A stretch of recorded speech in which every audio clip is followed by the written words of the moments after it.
Welcome to another episode of the Barnes on Bama podcast. I'm your host, Owen Barnes, and Alabama beat Georgia. So that's what we're going to discuss on the episode today. We're going to recap everything that happened last night in what is going to be an instant classic. I was obviously at that game. Hopefully my voice isn't too bad after the game last night, but just an absolutely incredible game. And that's what we're going to cover in today's episode. I'm also going to cover a tiny bit about what Nate Oates said in his first press conference, but just wanted to, really want to cover the Georgia game, and then we'll go a little bit more in depth on the basketball piece on the Vandy preview episode that's going to come out on Wednesday. So if you're looking for a little bit more basketball content, I would check that one out. Like I said, we'll talk a little bit more about the basketball piece. Want to cover a few things, but this will mostly be Alabama, Georgia recap. So let's get right into that game. As I mentioned, Alabama beats Georgia by a score of 41-34 in what is an instant classic. This game, started out in a way that Georgia fans couldn't have dreamed of, and even Alabama fans couldn't have dreamed of. Alabama scores on their opening. Georgia wins the coin toss. Alabama scores on the opening possession. Then a punt. Alabama scores again. An interception. Alabama scores again. Now it's 21-0. Punt. Alabama scores again after a Jalen Milroe run on 4th and 1. And Alabama's up 28-0. And it really starts to look like Alabama may just run away with this game. Maybe Georgia isn't as good as anybody thinks they are. Maybe this is, it's very clear this team is without the offensive weapons of McConkey and Bowers. They've got some guys, but it's very clear that maybe Beck is just overmatched. And then Georgia is able to score to make it 28-7, and it felt like Alabama started playing a little bit more conservative. The next drive, Alabama drives down the field. They stayed pretty aggressive. We drive down the field, and there is a interception by Milroe, which we'll talk about. And the interception, if you did not watch the game, I can't say it's not on Milroe at all, but it definitely wasn't fully on Milroe. He threw it slightly behind his tight end. Dupree gets his hands on the ball, but the defender, it's a little bit on his back hip. The defender makes a good play to hit him right as he, is bobbling the ball. It pops up. Georgia gets the interception. Alabama immediately follows that up with, in my opinion, one of the craziest plays that I've seen a defensive coordinator make. It's 3rd and 10 from the 5-yard line for Georgia. And Kane Womack calls an engage 8. He blitzes 8 guys, 3 DBs in coverage, and they get to Carson Beck. After an intentional grounding, it's a pleading by Kalen Deboer, like, hey, that's grounding. The refs finally do agree that it's intentional grounding, flag drops, and you have a safety, and we go into the half at 30-7. And most Alabama fans at this moment think, hey, this game is over. Alabama has completely taken over. Alabama has this game in the bag. Yet there was a lot of football still to be played. And Georgia comes back in that second half, especially in that fourth quarter, and eventually actually takes the lead. Takes the lead 34-33 before the late game heroics of Ryan Williams. And I'm sure you have seen the catch. If you have not, pause this and go look at it. Williams makes a catch on the sideline, deep shot from Jalen. Kalen talked about it in the post game that where that ball was placed, being back shoulder, was very intentional, right? It was a very intentional throw by Jalen. He put it right where only Ryan could get it. Ryan has body control like I've never seen out of a freshman. He catches the ball, and then what he does after the catch with the dead leg move to make 2 5-star defensive backs run into each other and, just hits on the gas to be able to score from 75 yards out to retake the lead 41-34, which inevitably ends up winning the game, was just absolutely incredible, right? We're going to talk a little bit more about these guys, but just want to give everybody a rundown that may not have seen the game. And then finally, the game ends on a Zabian Brown interception. Carson Beck gets picked off for his 3rd time. This time it was they had been throwing at Zabian Brown all game. A lot of the big shots had been at Zabian Brown. One of the touchdowns earlier, they had Brown in press coverage. They get a touchdown on him, and Brown was asked after the game about it, and it sounded like Mo Linguist, the defensive backs coach, as well as Kane, were telling, hey, watch out for the back shoulder throw. If he goes back shoulder, this is what you need to look out for. And in the play that the interception's on, we're not in press coverage. He sees the receiver, where he feels like the ball's going to be back shoulder. Beck floats it like he had done a few times in this game.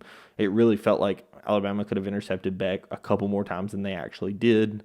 I know Malachi Moore dropped an interception. I think Keon Sabb dropped an interception. There were a few other interceptions where it just felt like Beck was floating it instead of putting the actual, zip on the ball that it needed. He floats it a little bit. Brown reads it perfectly, comes up with a game-saving interception. And now what everyone's going to talk about is that Alabama has two freshmen that were the number 2 that just absolutely came up clutch in game time, right? With less than 2 minutes to go, you have Ryan Williams catching the touchdown to win to go up, and then Zabian Brown catching the interception to end up winning the game. Just two freshmen that are contributing at the highest level in the biggest game on the biggest stage. There's 100,000 people in the stadium. Trump was there. There's, all of the media was there. Saban's there. Miss Terry's the guest picker. Just all of the hoopla to a degree around this game, and two freshmen come up on the absolute biggest stage and win this game. So let's get a little bit more into the stats. That's, kind of a quick rundown of what the game was. But here's, kind of my thoughts. So on the offense, there's 3 people/position groups that I want to highlight. First and foremost, it has to be Jalen Milroe. For everything that was said about Jalen Milroe's intermediate passing game, his intermediate passing game in this Georgia game was absolutely actually incredible.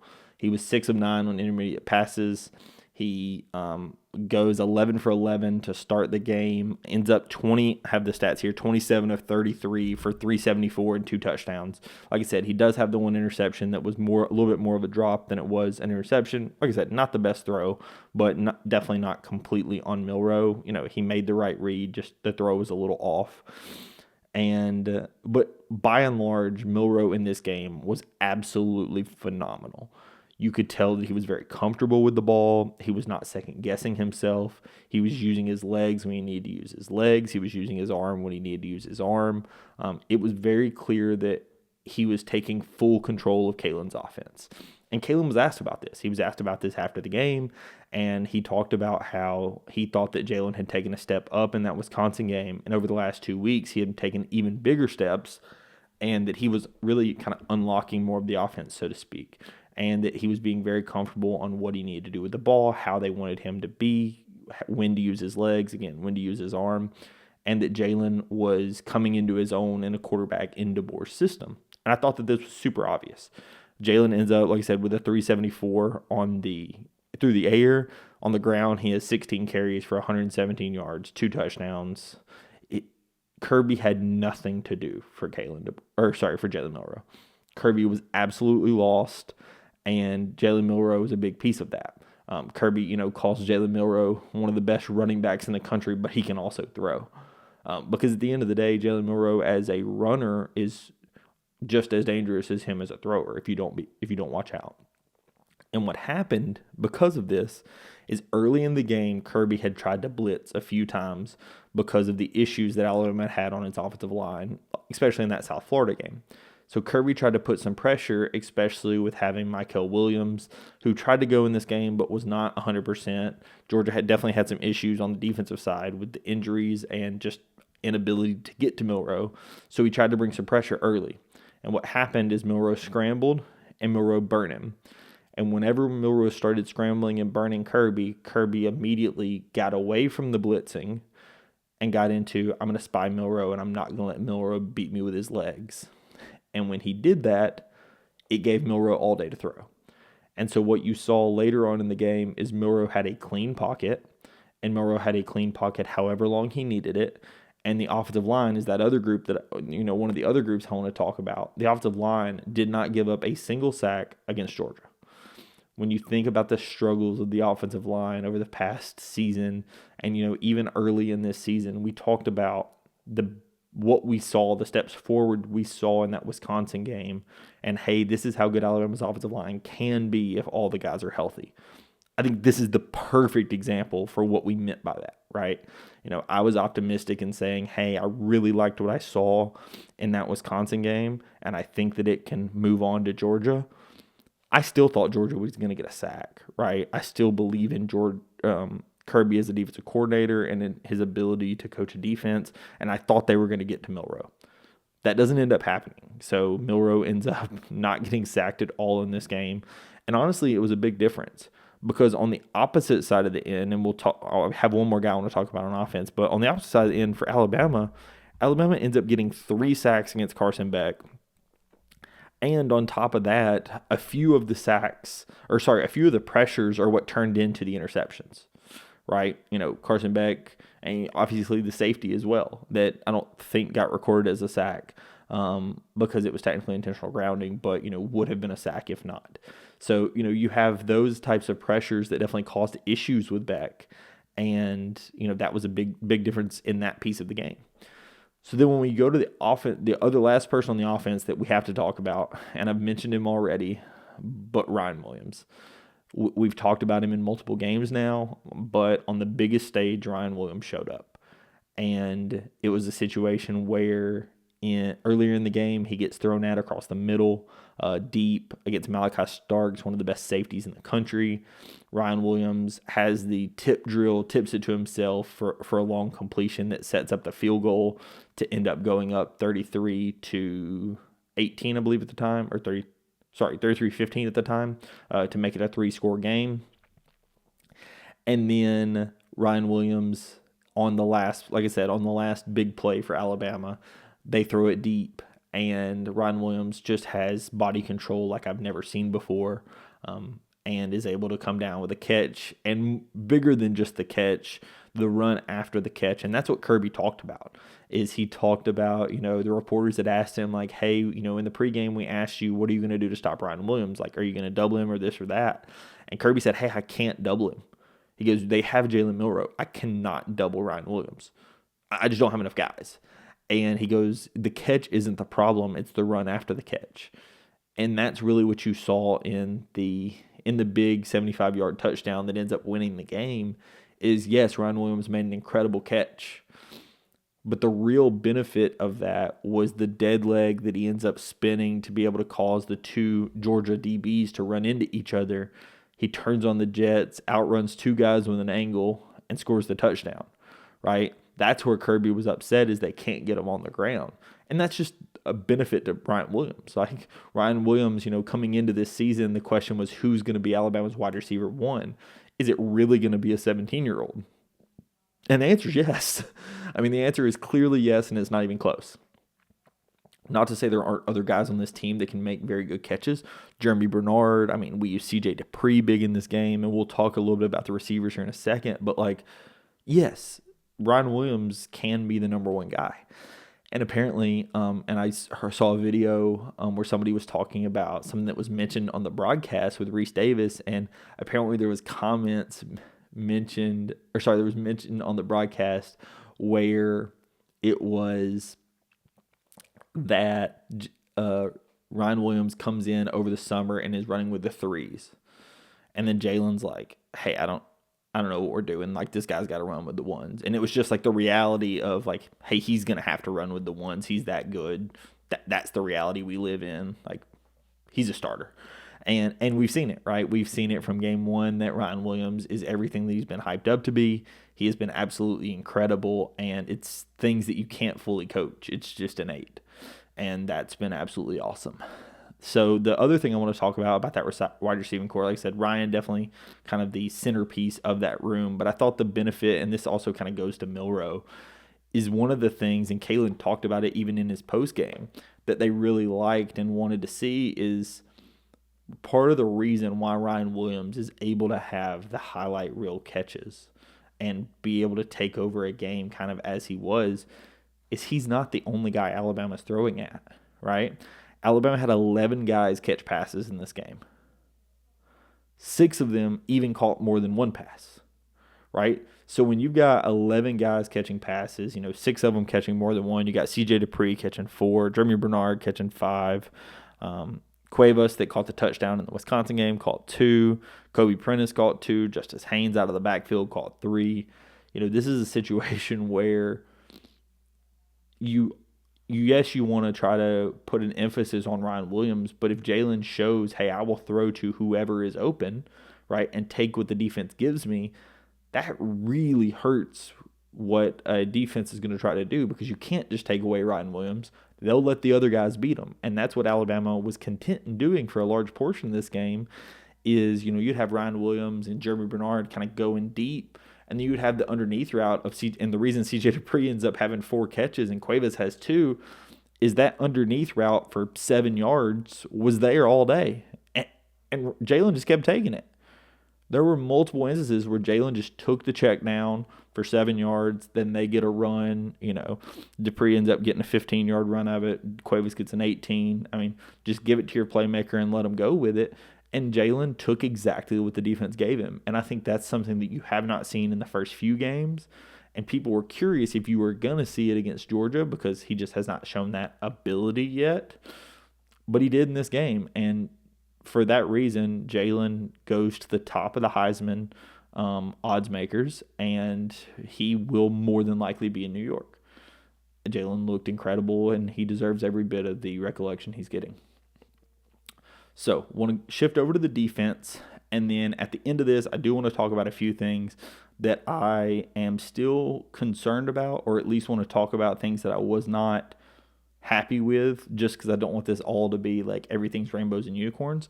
Absolutely, you beat one of the best teams in the country. Alabama's officially ranked number 1 back for the first time since October of 2022. And, Kalen Deboer now gets his first number 1 ranking ever. But I still, obviously there were some things that I think Alabama needs to clean up, and so we'll talk about that at the end. So we're going to shift over to the defense. On the defensive side of the game, there's a lot to talk about. So Alabama picks off Carson Beck 3 times. They get Carson Beck to fumble another time. And it really felt like what I mentioned was partially true, right? I mentioned in the pregame that I did not think Carson Beck under pressure was that great of a quarterback. I thought if you gave him time to throw, he was a really good quarterback. But if you could keep him in pressure, that he just was not the same quarterback. And I think that's true, right? I think the 3 interceptions and the fumble, Alabama was getting pressure on him, getting him outside of the pocket, and not giving him all day to throw. What happened in the second half was it almost felt like Alabama went so conservative on defense and on offense, quite frankly. But we'll talk about that in a minute. But they went so conservative on defense, they stopped bringing any pressure. And with a 4-man pressure and Alabama not getting to the quarterback, at least, causing a pressure, causing a hurry, Carson Beck had time to throw. His receivers were getting open, and he picked us apart, right? So that's why Carson Beck ends up actually having 439 yards through the air. Most of that had to do with the fact that Alabama stopped getting to the quarterback and getting him uncomfortable. But, in this game, you end up having Deontay Lawson has, an incredible game. He has 10 tackles, 7 solo. He had a sack, 2 tackles for loss. Just was an absolute animal in the center. We know how good Lawson is. Damani Jackson it is turning into a lockdown corner that you forget about because they just stopped throwing at him. Damani Jackson picks off Carson Beck early. It's a screen pass that Damani comes down on, breaks on the ball, makes a really good play on it. And really for the rest of the game, it didn't feel like they threw at Damani Jackson at all. He completely had locked down his side of the field. Nobody was throwing at him even a little bit.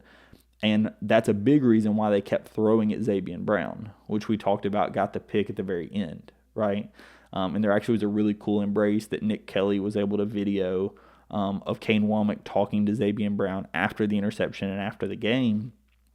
He was congratulating him like, hey, dude, like, incredible fight you've shown, like, one of the greatest plays I've seen a freshman, be able to come up with in crunch time after getting thrown out, or being thrown out all day, just like this is something kind of build your career off of.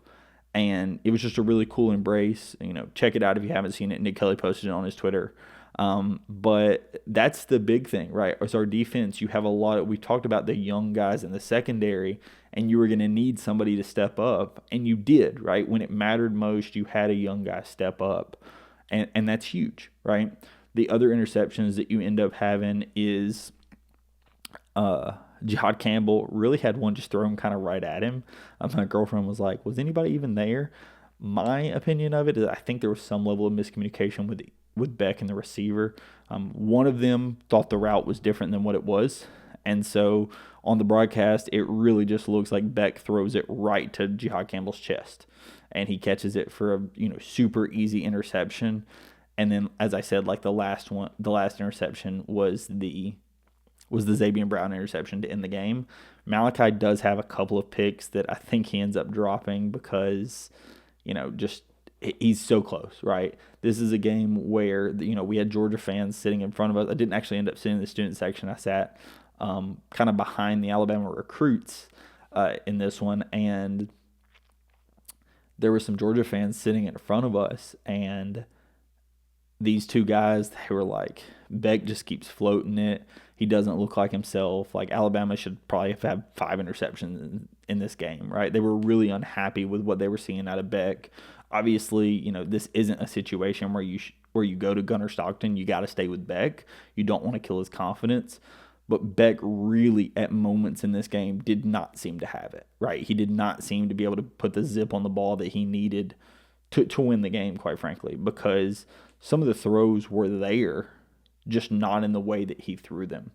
And then you also end up having Quay Rusall, which we talked about coming into this game. We're not sure if he was going to be able to play. He was coming back from injury, and he does play. He's not a huge contributor in this game, but does have one massive play where he ends up causing Carson Beck to fumble. He gets to him, causes him to fumble, which Jamarian Latham ends up getting, which was just a huge piece, right? You end up getting the fumble. Like I said, you get the fumble out of Beck. And, so people were making impact plays even that you may not have expected to even be able to play in this game, right? So that's the other thing I just wanted to talk about is, like, on the defensive side of the ball, you end up with 6 tackles for loss, 3 sacks, and just, like I said, a very, very good showing by the Alabama defense. In the first half, it was an absolute masterclass. In my opinion, the second half was they turned down the intensity because they had the lead, so they turned down the aggression, and that played into Georgia's hand and allowed them to do what they wanted to do. When they kept Georgia uncomfortable in the first half, it was all Alabama. And that's from an offense and defensive perspective, right? If we're going to talk about what Alabama, needs to kind of fix, or what I think I would like to see changed moving forward, or the things that maybe went wrong in this game, I think the play calling on both offense and defense is something that Deboer and staff, and I trust in them, their ability to look at the game tape and see what happened. But it really felt like they turned down the intensity on both offense and defense and got so conservative that it ended up getting away from what Alabama did best in this game and what was so successful. And it almost cost us the game, right? You end up winning the game, but this is one of those where you don't want to have the win cause you to not fix what the problem was, right? Because Alabama absolutely, I think, was the better team in this game. Alabama deserved to win this game, but there was an issue, right? Allowing Georgia to come back from that much down is a problem. And in my opinion, the root cause of that problem was a combination of play calling on offense and defense. And it just was it moving to a conservative level. When they were more aggressive on offense and were taking the shots and were playing Alabama football, they were absolutely flawless and humming.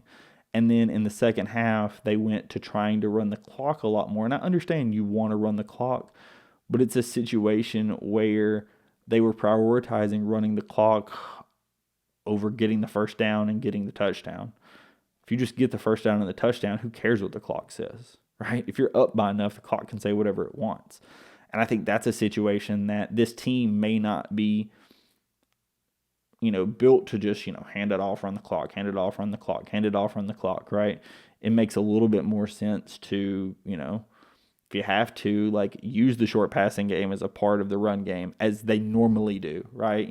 Use that as a way to run the clock, because once Georgia started spying Jalen Milroe, you didn't have the Milroe runs that you could rely on to be able to stretch the chains, right? You're going to have a little bit more of the short passing, or maybe some more inside runs with the actual running backs, because your running backs in this game actually only ended up, Justice Haynes gets 6 runs, Jam Miller only gets 5, right? So Jalen gets 4 or 5 more runs than the running backs do combined.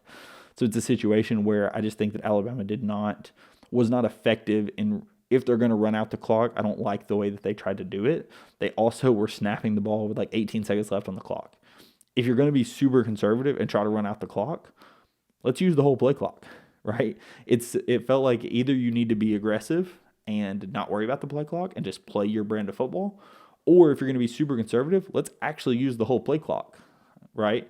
It ends up working out in Alabama's favor. We have time to score at the end, right? It all ends up working out in the end. But again, I don't want the win to overshadow what could have gone wrong and what will need to be fixed moving forward. And again, like I mentioned on the defensive side of the ball, same kind of thing.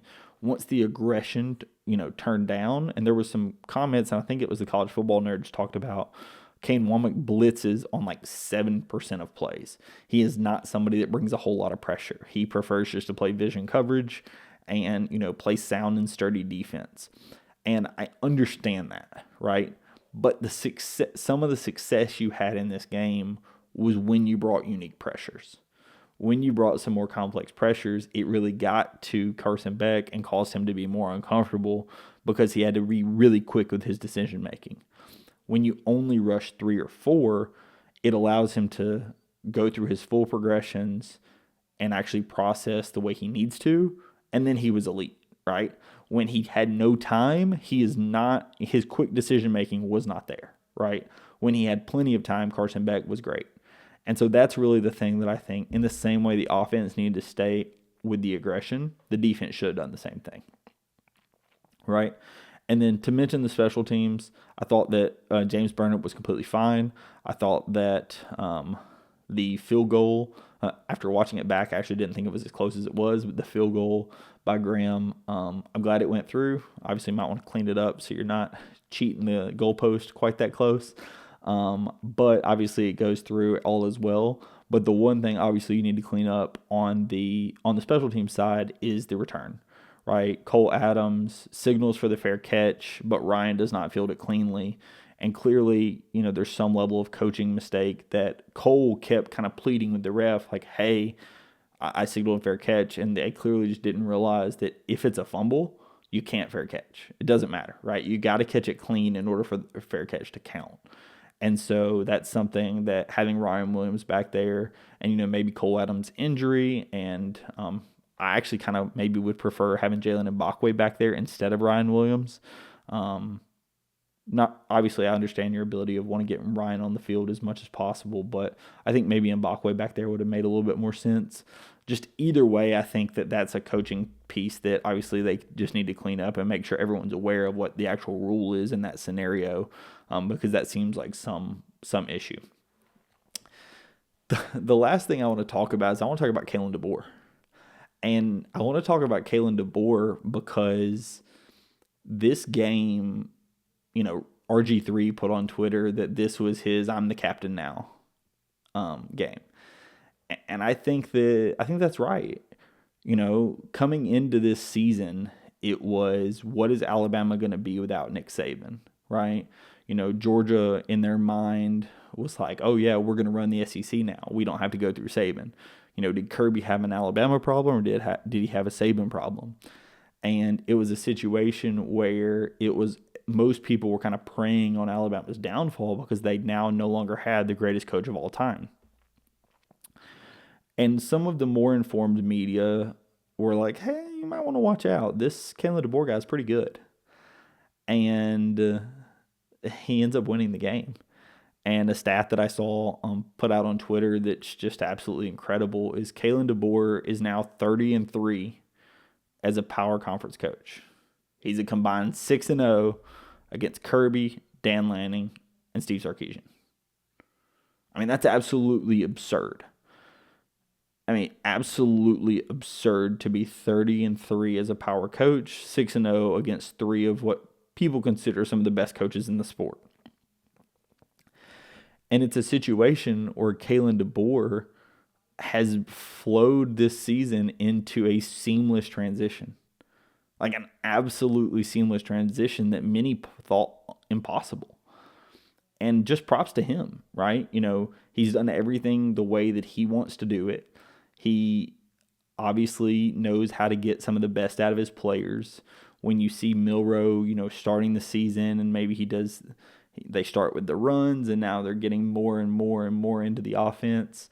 And the progression that you've seen out of Milroe, the progression you've seen out of the offense, how good the defense has looked by and large, you know, the buy-in that you see out of the players. It is very clear, in my opinion, that Kalen Deboer has done exactly what he wants to do, right? Kalen Deboer was a perfect replacement for Nick Saban and has shown to be that. And I just want to congratulate him because, you know, I couldn't have ever expected that a transition from Nick Saban to his successor was going to go this smoothly. And just props to him because it's been absolutely incredible. One thing I will say for all of the people that say that Kalen Deboer doesn't have any fire to him, do me a favor and watch the no call at the end of the first half when Alabama throws for it on 3rd and 5, I believe, 3rd and 6, and there's a guy draped all over Jeremy Bernard. Go back and watch that no call and see Kalen Deboer about snap a headset in front of an official and just lose his mind. It's clear Kalen Deboer has the fire. It just, he only uses it in a moment that he thinks he needs it, right? He's not somebody that's going to go absolutely crazy all the time, but when he goes crazy, you know there's something going on, right?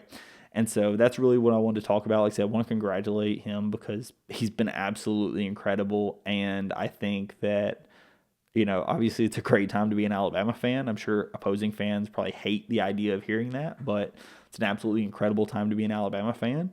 And so we move on to next week, and we're going to be going to Nashville to take on Vandy. As I mentioned, I will cover that in the podcast on Wednesday. And so if you're interested in that, please subscribe to the channel. But really quick, I want to talk about some of the basketball things that Nate Oates mentioned in his press conference. This is going to be a really short update, and then we'll get out of here. So on the Nate Oates side, I really just wanted to mention kind of some of the injuries because I hinted at one of them prior. Did not want to officially confirm it because I was not 100% certain. But the reporters were able to watch practice this last week. And Nate Oates has a press conference and answered a few questions. He opened the press conference by mentioning, hey, there was 3 guys that y'all did not see playing at all and want to say why. Chris Youngblood has had a surgery on his lower leg. Has had a surgery on his lower leg and is going to be out to around the start of SEC play. Some of the reports I've heard are maybe be back as soon as the UNC game. So that is one injury. You know, we will talk a little bit about what that potentially means for the starting lineup and who potentially replaces him. We actually even saw some of Jaron Stevenson playing the 3 in that in the scrimmage that the reporters were able to be at. So that's something that you may even see a lineup of Mark Sears, Latrell Wrightsell, Jaron Stevenson, Grant Nelson, and Cliff Amori, right? So that's a lineup that I don't think many people expected, but it's definitely a real possibility. Another guy that's injured is they said that Darion Reed has had a hand injury. So his timetable is that he should be back for the Wake Forest scrimmage. And then Nas Cunningham has a little bit of a groin injury. The groin injury sounds like he's day-to-day, could be back as soon as, this week. He may already be back practicing as of now, right? Unsure, but that's a possibility. So that's really on the injury front. There were a few, really cool moments that they were able to record and get from practice. Aiden Holloway with a really quick trigger and ends up hitting a big 3. in that scrimmage. And then the scrimmage is actually tied 79-79, and Grant Nelson hits a big shot to win the scrimmage that the reporters were able to see. So, you really see a lot of fight out of the guys. Definitely, working through some injuries, which you hear early in a workout. And so hopefully you have some guys that are going to be able to come back from those and be better than ever. And so, we will see. Alabama basketball had some big recruits at this game. Malik Thomas did not end up coming to the game, but you did have 3 big guys at that game: AJ DeBanza, Braden Burries, and Caleb Holt. It sounded like Malik Thomas may be coming back for the Final Four banner raising in October. But at the end of the day, you've got some big recruits that have been on campus and will continue to be on campus, and we will see what ends up coming out of Preston and Nate trying to get those guys closed. So that's all I wanted to talk about today. Like I said, really wanted to break down that Georgia game and then give you a few couple of updates on the basketball news, because I know I mentioned the injury piece and just wanted to actually cover it and mention what I was referring to, since Nate was able to confirm it this week. So thank you so much for watching. If you have not subscribed to the channel, please do so, and I will catch you in the next episode. Peace.